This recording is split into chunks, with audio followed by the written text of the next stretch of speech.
Hello everyone, welcome to today's video, and today we're gonna go over my top 10 isekai anime. Let's get started. Spoiler alert.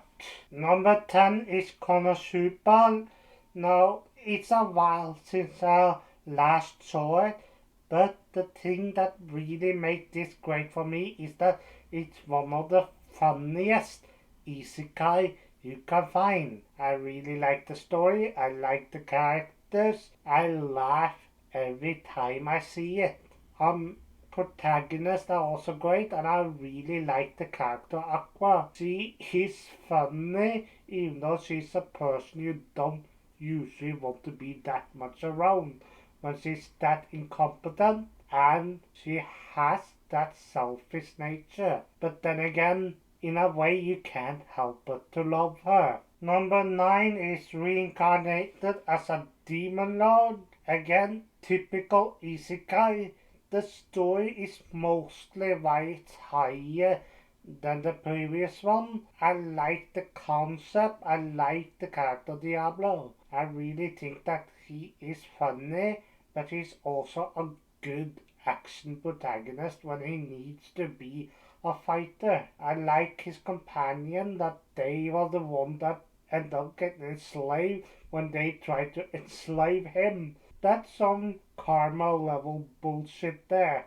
I really think this is a good story, and mostly it's the story that leads it here. Number 8 is Overlord. Now, this anime has the typical hero that actually is a villain. To call the main protagonist of this anime a hero will be a stretch.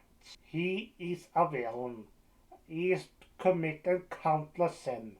And here's the thing, I have only watched one season of this anime, and that one season got me hooked. But there were so many other great anime I watched at that time that I fallen out. I am planning to continue and completing this story, but just seeing season 1 of Overlord was so good that I had to add it to this list. Number 7 is Death Note to a Parallel World.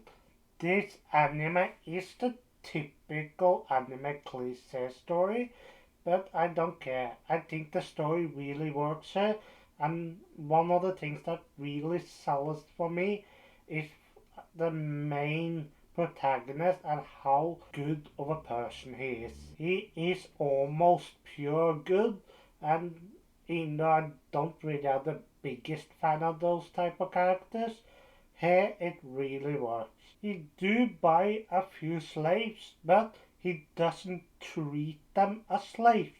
He raised two younger girls without doing anything mean to them. He expects them to help out, but he doesn't force them to do anything they don't want to do. So that in itself helps show how good of a person he is. He also have a magic gun, so that helps. Good story and good characters help to earn it this place, and if it had a season 2, it might actually be a bit higher. Number 6 is In Another World with My Smartphone, and this isekai anime really is funny and accentful and sometimes smart. I know this one probably won't be for everyone, but I really like it. Having a protagonist ends up with multiple ladies, that lucky guy, but also being so pure that he would never do something to make one of his other friends upset.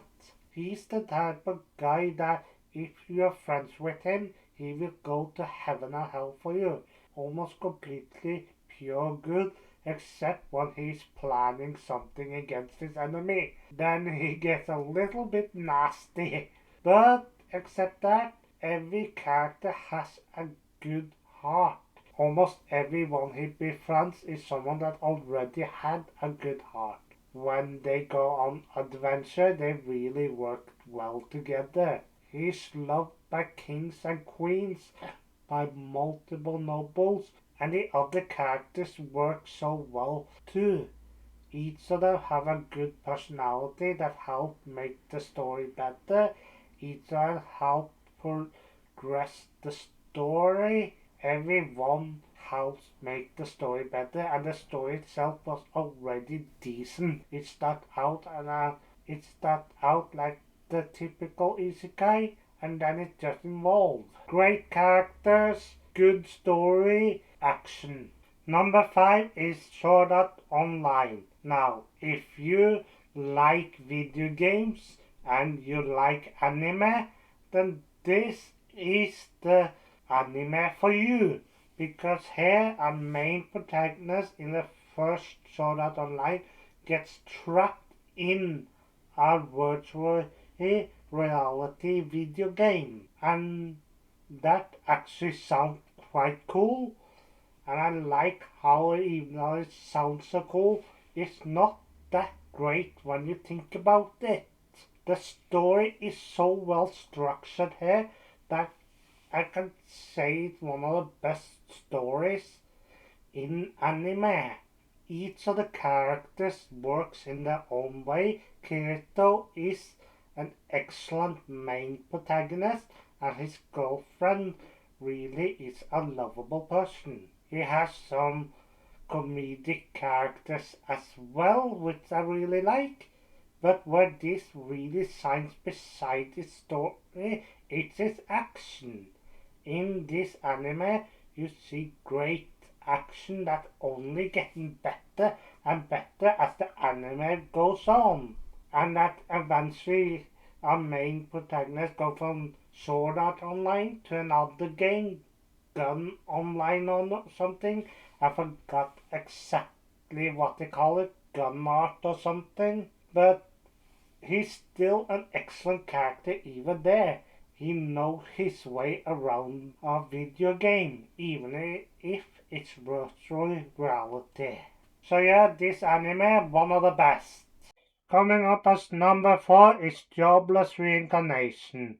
Now this one is this high up on the list because it's one of the best stories in all of anime. Not just isekai anime, but all of anime. It has action and it has comedy that is very good, but it also have moments that really draw on your heartstrings. It have meaningful moments constantly, and it has the type that doesn't always take itself too serious, although it is a serious anime from time to time. It's also well balanced with comedy. Action could have been better, so it could have been one step higher on the list. But this one is a well structured anime with good characters, good story, good action, good comedy, and good drama. And now that we come to the last 3 animes, I also reached the most difficult of this anime, because either one of them could be number 1, because all 3 of them are that good. But number 3 is the Rising of the Shield Hero. The only reason this one isn't number 2 or number 1 is because season 2 wasn't that good. But that does not say that much about the show. This show is one of the best anime, not just isekai anime, that I have watched. And I have watched a good number of anime. The story of Naofumi is excellent, and his best girl, Natalia, is there right with him. Naofumi is one of my favorite heroes, and Natalia is one of my favorite female character in anime. Action 9 stars, comedy 4 stars, drama 9 stars. This anime, although it has funny moments, it's the serious nature of the anime that really makes it stand out. And the fact that our main character was betrayed and was actually supposed to end up being the weakest out of the 4. He actually is the strongest out of all of them. He's the most capable. He knows when someone's trying to manipulate him. he is not a naive do-gooder. He is the type of person that will do what he has to do in order to survive and to protect his friends. So this isn't a typical do-gooder anime character. And that also helped it be this high. Now for me is one of my favorite characters in anime. Number 2 is ReZero. Now this is action, it is comedy, it is drama, and it has horror in it. That is what makes this such an interesting anime, and it all keeping well together with a well-crafted story. A protagonist is a well-made protagonist, although I can't really sure if he's one of my favorite characters in anime. He is a good main character. The other characters are all well crafted, all are well done, and the witch's cult has some of the most despicable villains in anime. Again, it was hard to decide if I was gonna put this or Rising of the Shield Hero higher, but I'm actually glad that this is more of a horror than action because I'm a big horror fan, and that in itself made it, and that in itself is why I put it this high, higher than the Rising of the Shield Hero. But it is an extremely close call. And number 1 is that time I got reincarnated as a slime. Now, this anime is one of my favorite anime of all time. It has an excellent crafted story and some of my favorite characters, and one of my favorite anime moments come from this one. The action is some of the best in all anime, and the fact that how intelligent our main protagonist is when he comes up with plans and how to prepare for it is also something that's so well done here. We have the typical overpowered protagonist, but they always find a way to put him against enemies that can give him a run for his money. And the way they handled that scumbag Clayman was so funny on the nose that I really wasn't sure what to think. I like everything about this anime, and the fact that I can't find one negative thing about it is the reason why it's this high as number 1. And that's it for this video. Do you guys think some of those isekai are some of the best? Or do you have another top 10 isekai? Let me know in the comment section down below. I hope to see you guys again next time.